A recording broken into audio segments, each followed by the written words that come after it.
Bismillahirrahmanirrahim. Assalamualaikum warahmatullahi wabarakatuh.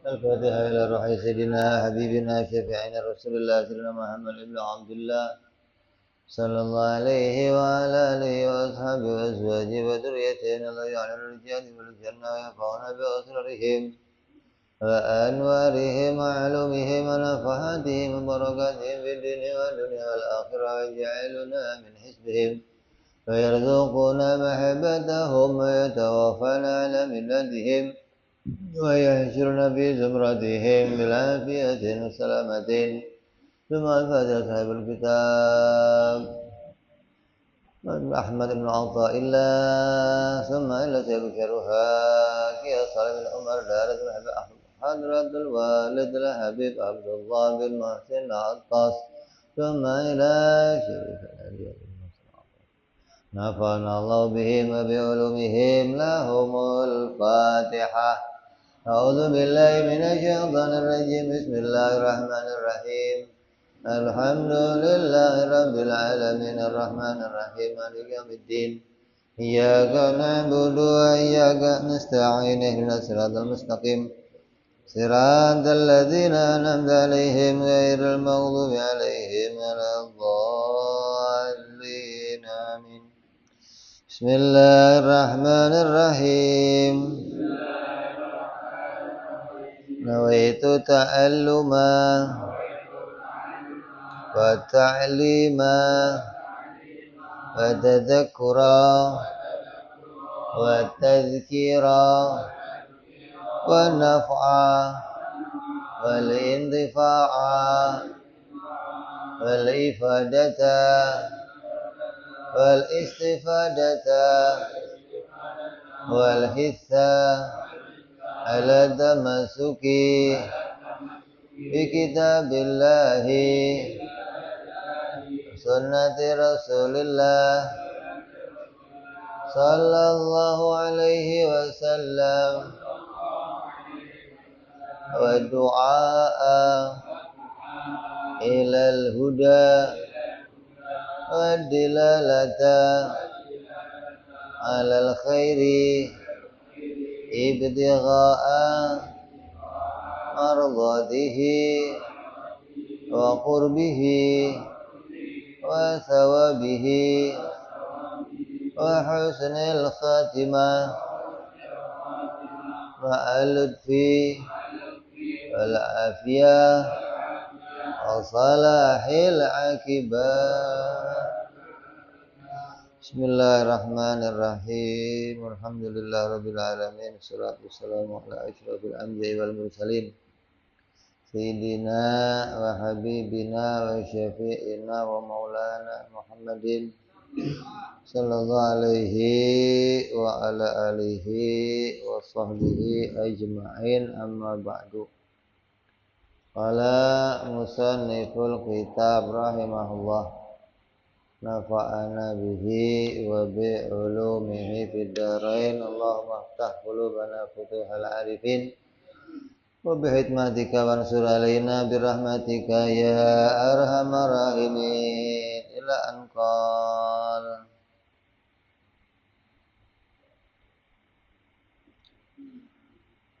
la tashab man la yunhiduka haluh wala yadulluka alallahi maqaluh. Janganlah berteman dengan orang yang kondisinya tidak membangkitkan semangatmu dan perkataannya tidak mengantarkanmu kepada Allah. Ya. Hikmah yang ke-39.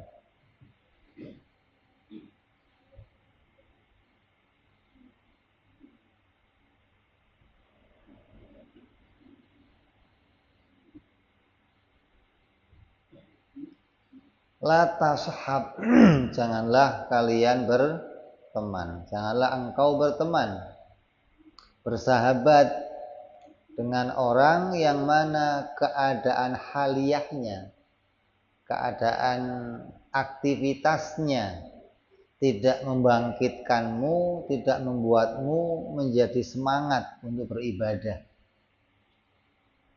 Terus perkataannya, pembicaraannya tidak pernah mengantarkanmu kepada mengenal Allah, taat kepada Allah, bakti kepada Allah. Maka janganlah berteman atau bersahabat dengan orang-orang seperti itu.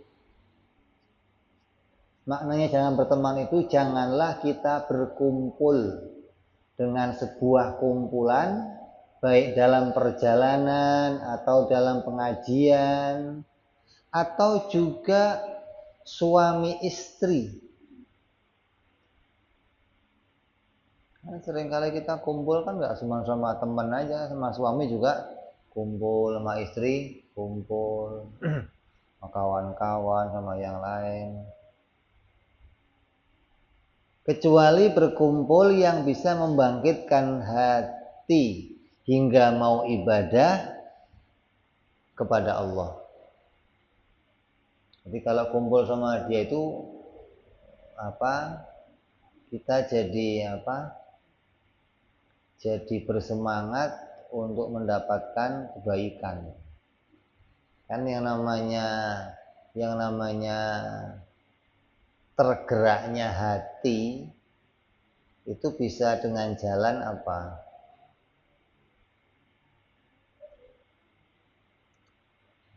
Ditakut-takutin. Ketika orang ditakut-takutin sesuatu, hatinya tergerak. Hatinya punya kerentek untuk mau tobat, untuk mau taat, atau diiming-imingin sama surga. Jadi ketika kita kumpul sama seseorang itu, bawaannya hati kita itu punya kerentek, punya keinginan untuk tambah ibadah kepada Allah. Bukan ketika kumpul itu yang terpikir panjangnya angan-angan malah gitu. Artinya ketika kumpul urusannya malah dunia maksudnya. Kalau punya duit sekian kita beli motor, kita beli, tambah pusing, urusannya rumah kontrakan belum dibayar, yang diomongin duit aja tambah. Suami istri juga begitu, ada istri yang membangkitkan suaminya untuk ibadah, ada yang istrinya nggak bisa bikin bangkit, apalagi ibadah. Punya kamu kadang nggak bangkit-bangkit.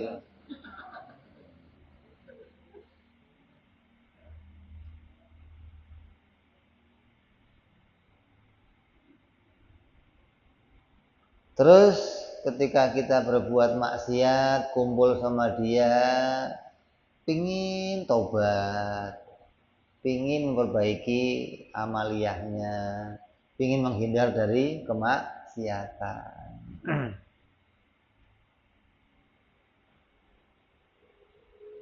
Maka kalau kamu ketemu orang yang seperti itu, ya kumpulin terus. Ketika kita ahli maksiat kok deket sama dia, maunya tobat, maunya menjauh dari maksiat, ya kamu jangan jauhi orang seperti itu. Kenapa? Orang seperti itu menguntungkan diri kamu gitu loh. Dan mengantarkanmu kepada menjadi orang-orang yang keluar dari lubang kemaksiatan. Dan berkumpullah kita dengan orang-orang yang ucapannya bisa mengingatkan kita kepada Allah. Kalau ngomong itu penuh hikmah, ngomongnya sejuk, ngomongnya penuh makna, ngomongnya mengajak kita berpikir, ngomongnya mengajak kita itu mengingat kepada Allah, mengingat kepada akhirat, ingat kepada surga. Ini omongan-omongan yang orang-orang yang bijak sana itu akan mengantarkan kita bisa mengingat kepada Allah Subhanahu wa taala. Nabi Shallallahu alaihi wasallam bersabda,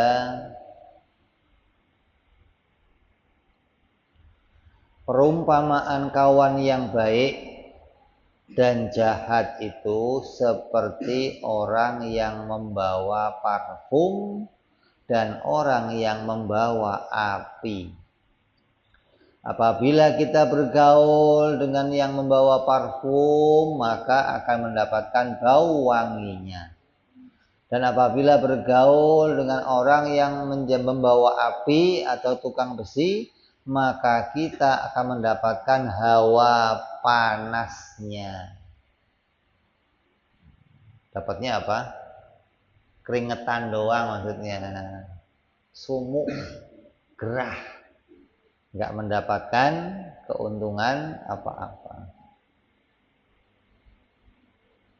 Nabi Shallallahu Alaihi Wasallam bersabda, barang siapa yang dikehendaki oleh Allah menjadi baik, maka Allah akan berikan seorang teman yang soleh, yang apabila dia lupa, teman itu akan mengingatkan. Dan bila kita baik, dia akan mendorong kita. Jadi kalau sudah diarahkan oleh Allah, dikehendaki oleh Allah menjadi orang yang baik, itu ya alamatnya begitu. Allah akan mengantarkan kita ini punya teman-teman yang sejalan dengan jalannya agama. Kalau kita jelek, dia nggak seneng. Jangan begitu. Kalau kita baik, dia dukung.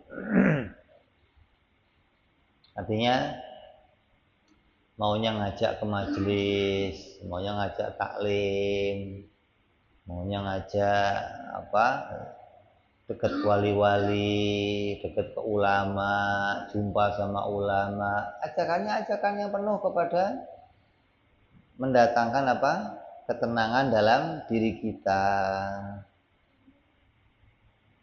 Kalau kita mau melenceng, diingatkan. Kita mau maksiat, diingatkan. Asal ada cewek lewat, kita lagi ngeliatin sama dia, tutupin matanya. Nah, itu kawan tuh, gitu yang begitu. Kalau malah ada cewek lewat, nanti dipanggil, nah ini repot yang begini. Kita udah nggak ngeliat, kasih tahu suruh ngeliat. Gitu.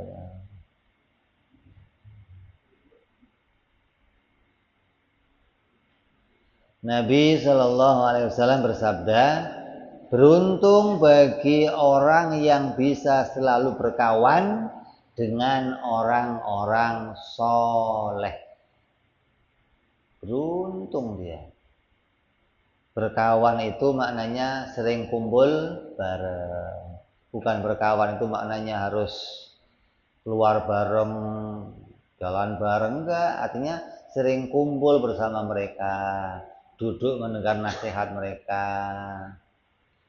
Kalau kita jenuh di rumah, samperin, duduk bareng. Ini ngopi bareng. Ini bagian dari bergaul dengan orang-orang yang soleh. Jadi berkawan itu enggak harus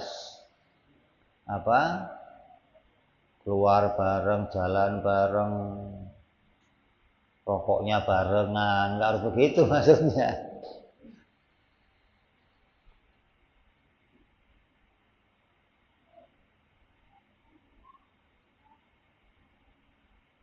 Berkata para ulama, janganlah kalian berteman kecuali dengan dua orang.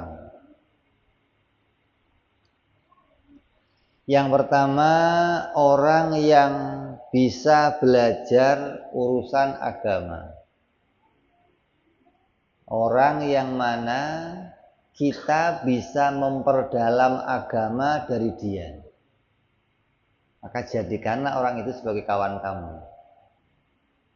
Artinya kalau kamu pengen agama kamu terus bertambah, terus di mana saja kamu jumpai orang yang kalau kamu tanya bab agama dia bisa menjelaskan, kawanin dia. Bidang apa saja, mau dalam bidang fikih, dalam bidang hadis, bidang tafsir, mau dalam bidang akidah, mau tasawuf. Kalau duduk sama dia nanya ini dijelasin, nanya ini dijelasin. Maka orang-orang ini akan meningkatkan nilai keagamaannya diri kamu. Yang kedua, orang yang mau belajar dari kita dan bisa menerima apa yang kita lakukan, apa yang kita katakan, dia bisa menerimanya. Dan orang itu mau belajar dari apa yang menjadi keadaan kita. Ketika kita melakukan sesuatu, dia bisa menerima. Enggak maunya menang sendiri, enggak maunya itu cuman ngasih tahu, enggak mau dikasih tahu. Maka orang-orang yang kamu jumpai ketika dia itu bisa menerima apapun yang kamu lakukan, artinya, oh saya ini kan masih bodoh, ketika ngelakuin begini ya diterima, terus kasih tahu jangan begitu, yang baik begini, yang baik begini. Artinya seseorang yang terus bisa penuh dengan toleransi, gitu loh. Orang yang sama orang yang bodoh itu penuh toleransi, kemudian mengingatkan, menuntun, membimbing, maka jadikan dia teman kita. Yang ketiga, selain dua orang yang tadi, maka menghindarlah. Jangan jadikan kawan dekat. Boleh jadikan kawan ya say hello, ahlan. Jangan jadikan kawan duduk, kawan berkumpul, kawan ngobrol, jangan. Kenapa? Karena nggak akan bawa keuntungan apa-apa untuk akhirat kamu, nggak akan.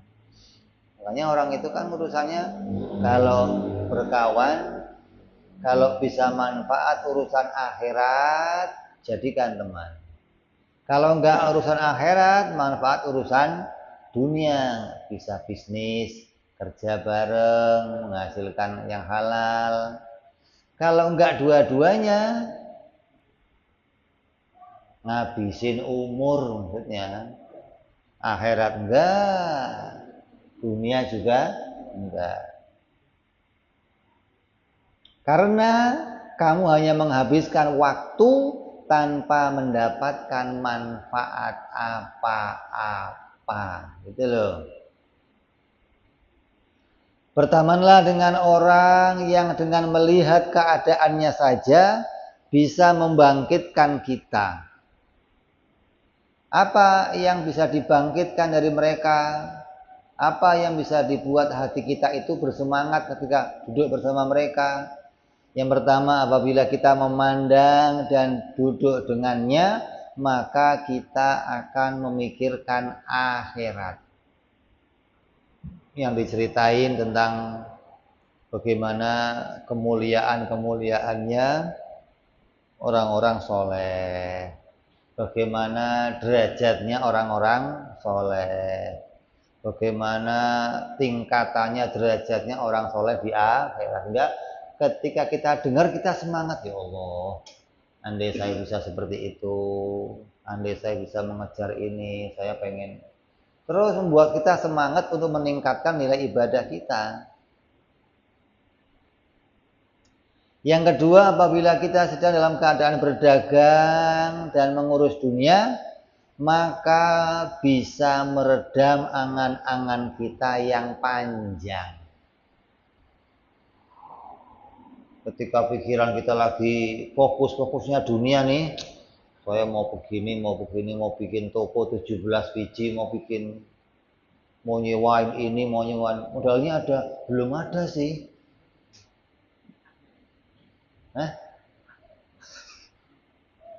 Tapi saya nih punya ini, mau saya jual, dia bisa meredam, udah yang ada aja. Gak usah panjang angan-angan, mau butuhnya kamu cuma nasi, berapa sih keluarga butuh seberapa, anak butuh seberapa. Nggak usah yang angan-angannya pengen bulan ini pengen belinya motor, bulan depan mobil, tahun depan rumah. Nggak usah panjang angan-angan begitu.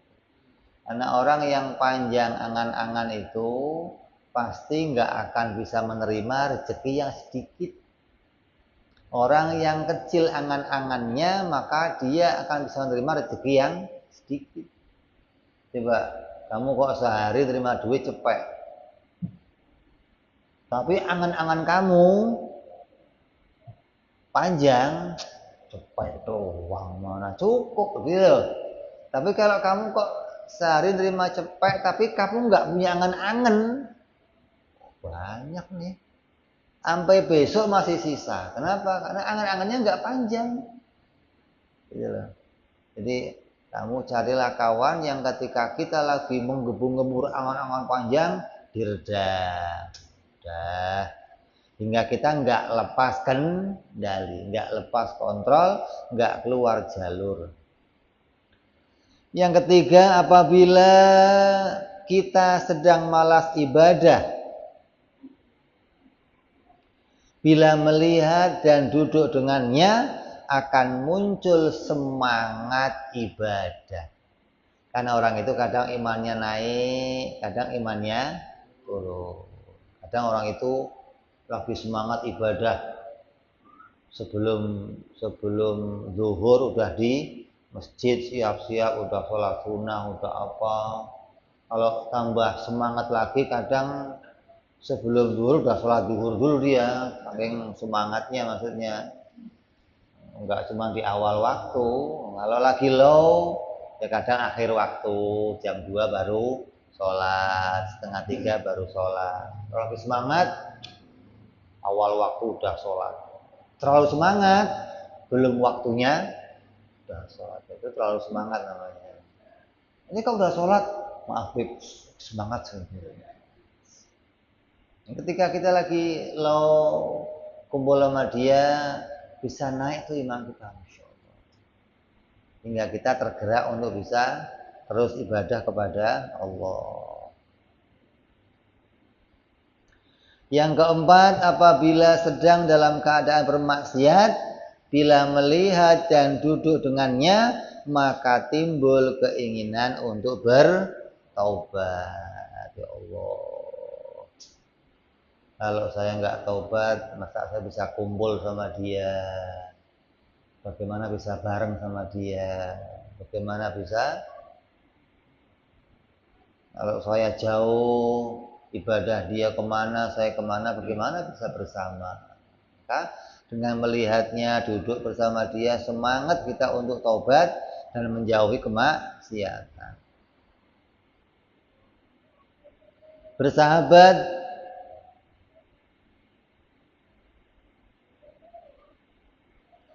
kepada orang yang seperti itu walaupun kurang ibadah itu lebih baik daripada orang yang banyak ibadah tapi tidak bisa membangkitkan sesuatu dari kita untuk lebih baik. Ada orang rajin ibadah. Rajin ibadah itu maknanya wiritannya kebanyakan. Wirid terus, nggak pernah batal wudhu, dikit-dikit sholat sunnah wirid, sholat sunnah wirid. Tapi angan-angannya ceritanya isinya keramat. Ini ada kiriman jin, kita tolak pakai begini. Ini kalau ada orang nanti ngirim kita santet, kita tolaknya. Itu nggak meningkatkan ibadah kita, enggak, yang begitu-begitu. Makanya begitu nggak lebih baik. Mending orang yang sedikit ibadahnya, wiridnya sedikit, sholat sunnah sedikit, fardu, tapi tiap duduk keluar hikmah akhiratnya, ngajak kita nazar, ngajak kita ingat Allah, itu lebih baik daripada angan-angan kita dibawa kepada hal-hal yang khayali, kasyaf-kasyafan, diajak kita kepada hal-hal yang apa? Makoli-makoli, itu kan repotnya begitu.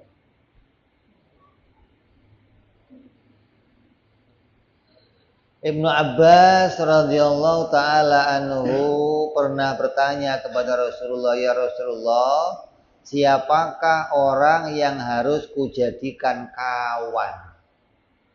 Sayyid Abdullah ibn Abbas ini keponakannya Rasulullah nanya, ya Rasulullah, siapa sih yang orang-orang itu yang punya kriteria seperti apa yang bisa saya jadikan dia sebagai kawan saya? Maka Rasul menjawab, orang yang mengingatkanmu kepada Allah ketika kamu melihatnya, yang ucapannya menambah pengetahuan dan ilmunya mengingatkan kamu pada akhirat. Maka cari kawan yang seperti itu, kata Nabi. Sekarang orang yang seperti ini nggak ada kawannya, maksudnya. Orang yang kalau ngomong lagi ngajak agama, ingat akhirat, ente mah apaan sih ngomong begitu mulu kayaknya, nggak ada layangannya saya apa. Nah, ini dunia bro, urusannya entahlah. Urusannya akhirat lagi, nggak ada kawannya orang begitu sekarang. Orang sekarang cari kawan bagaimana bisa ngajak dia urusan dunia, bagaimana bisa diajak bisnis, bagaimana angan-angan bisa bareng berhayal, jadi orang kaya, jadi orang yang terhormat, jadi orang yang punya jabatan, bagaimana diajak berpikir caranya untuk jadi wali kota gimana, diskusi, ini kawan yang baik. Kalau kita ngomong saya pengen wali kota nih, udah jangan. Ente mah nggak seneng dia. Ketika angan-angan kita lagi panjang terus kita redam, dia nggak seneng. Maunya cari kawan yang mendukung angannya. Udah nggak usah wali kota, RT aja lah, RT. Apaan lu RT? Nggak mau dia. Orang pengennya wali kota suruh jadi RT. Jadi orang-orang yang seperti ini sekarang malah dia susah cari kawan. Kenapa? Karena orang yang mau diajak ngomong semuanya udah urusannya apa? Sudah nggak lagi urusan. Kalau ngomong akan nambah pengetahuan kita. Ini bagi orang-orang yang memang butuh pengetahuan. Bagi orang-orang yang nggak butuh itu, diajak ngomong seperti itu, budek dia. Apaan sih? Gak ada yang ngomong lain, apa yang lagi-lagi itu ngomongnya. Terus ilmunya mengingatkan kita pada akhirat. Mati lagi ngomongnya, mati lagi, ya sumpek orang tiap hari diajak ngomongnya mati coba. Orang ahli dunia otaknya lagi urusannya fulus, diajak ngomong mati, ya Allah sumpeknya. Lagi jualan minyak, kalau mati itu nggak ada ngomongan lain, mati mulu kayaknya. Padahal ini orang-orang begini ini meredam kita, maksudnya biar kita nggak panjang angan-angan, biar kita selalu bisa pada relnya agama. Apabila kita tidak temukan kawan dengan kriteria yang tadi, maka bertemanlah dengan orang yang keadaannya berada di atas kita. Setidaknya dia lebih pandai dari kita, gitu aja. Walaupun nggak memenuhi kriteria yang tadi nih, gitu loh. Kenapa? Kalau kita berkawan dengan orang yang bodoh kepada kita, apa dampaknya?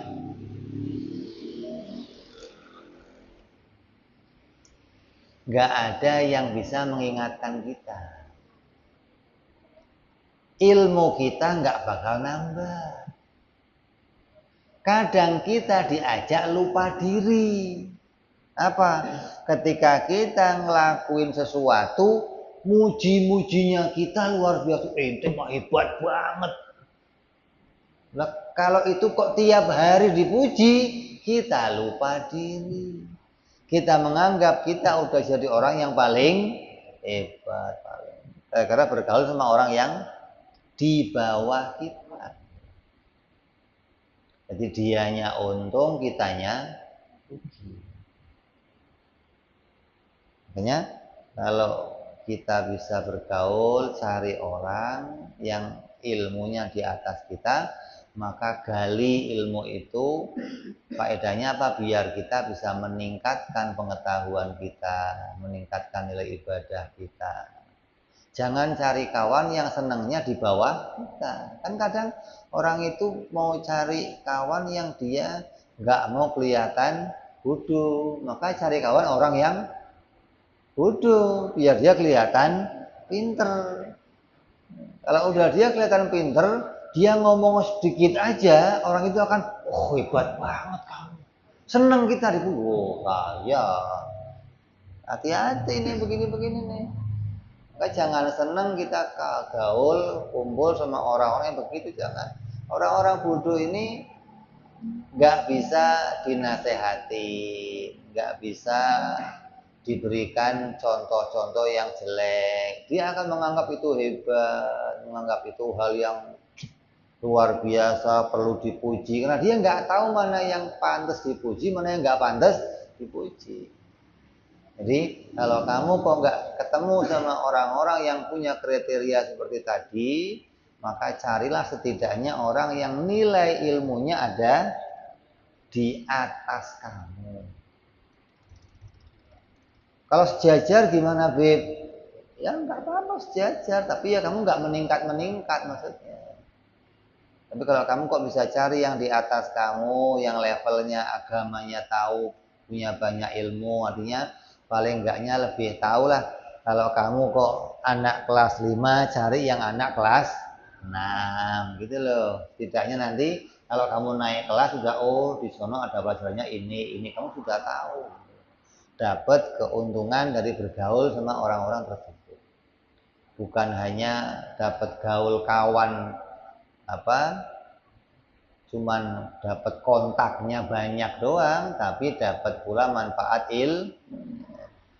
kadang kita ini sekarang kan nggak begitu. Coba kamu ketika di Facebook kan ada pertemanan, yang kamu jadikan teman siapa? Kamu mau subscribe, yang kamu akan jadikan subscribe siapa? Kamu mau nonton, kamu mau komen, kamu mau like, yang akan kamu like yang mana? Itu berpengaruh tuh. Dari pengalaman ini kamu bisa tahu, oh nanti ketika saya mau ngajak berteman, akan saya ajak berteman orang-orang yang di atas saya. Kalau ada orang ngajak saya berteman, saya lihat dulu siapa orangnya, gitu mestinya. Bukan, oh yang penting kawannya banyak, terima, masa berkabar kawannya. Nah, cuman nggak meningkatkan apa-apa untuk kamu. Ketika kamu baca di wallnya dia, nggak ada ilmu yang kamu dapati, gitu loh.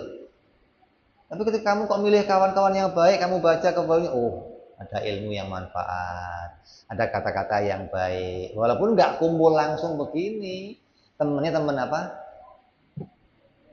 Teman angkasa maksudnya, teman langit itu namanya, bukan teman.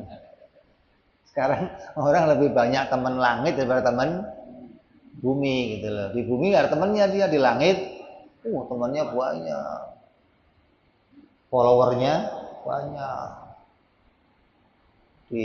Di rumah mah tetangga nggak kenal, siapa nggak kenal, begitu buka ini, maka itu jadi pedoman kita. Siapa sih yang mau saya jadikan follower itu yang mana? Oh, ini mau saya ikuti, ini enggak ikutin. Ketika ada orang mau ngikutin kita, enggak sembarang kita terima. Kenapa? Enggak manfaat. Artinya yang akan tampil di wall kita itu nanti isinya ilmu semua. Kalau kita milih-milih orang-orang yang punya kriteria seperti yang dikatakan Nabi Shallallahu Alaihi Wasallam. Makanya kamu juga begitu, ketika kamu pengen kirim status, kamu pengen ya yang manfaat, yang menguntungkan orang yang baca, yang ketika orang yang baca itu menambah ilmu, itu yang harus kita dulukan itu, gitu loh. Jangan ada kucing makan foto kirim komen. Apa begitu-begitu nambah ilmu kagak. Yang penting kan ada orang ketawa, Bib, menghibur orang. Ya udah lo ikut stand up komedi aja, nggak usah pakai. Ini jangan yang nggak manfaat dikirim ke wall kamu, ke apa. Nanti ketika orang melihat kamu, lihat, oh ini orang ini ilmu semua, kamu diajak berteman, kamu dianggap orang yang di atas dia. Itu faedahnya begitu, ya. Jadi kalau kita nggak bisa berteman di dunia nyata, di dunia maya, kita akan bisa berteman dengan orang-orang yang apa? Dari jauh, dari luar negeri, dari kota-kota lain yang mereka juga pingin cari orang yang punya kamu akan bisa saling bertukar pengetahuan, bertukar paham, bertukar bimbingan. Ya.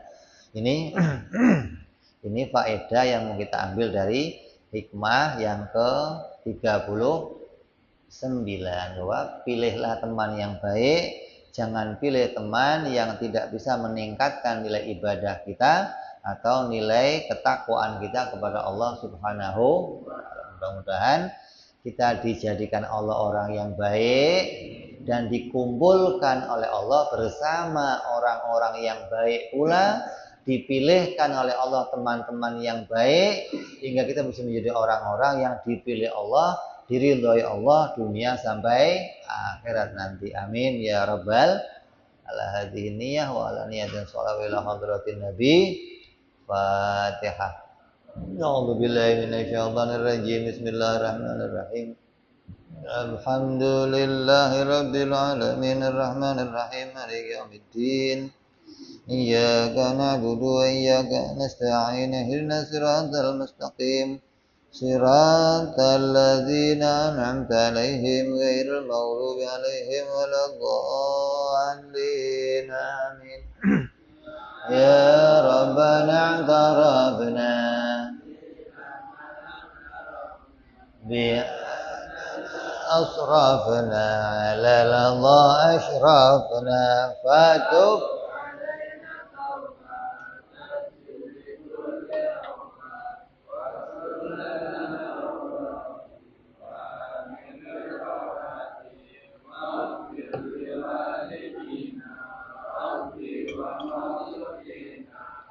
والآل والإخوان وسائر الحلان وكل ذي محبة أو جرة أو صحبة والمسلمين أجمع آمين ربي فضلا وجودا منا لا باكتساب منا بالمصطفى رسولي نضى بكل سولي صلى وسلم ربي عليه عند الحب وآله وصحبه عدد طاس سحبي والحمد لله بالبر وتناهي فانا ربك رب العزة عما يصفون سلام على المرسلين والحمد لله رب العالمين. Assalamualaikum warahmatullahi wabarakatuh.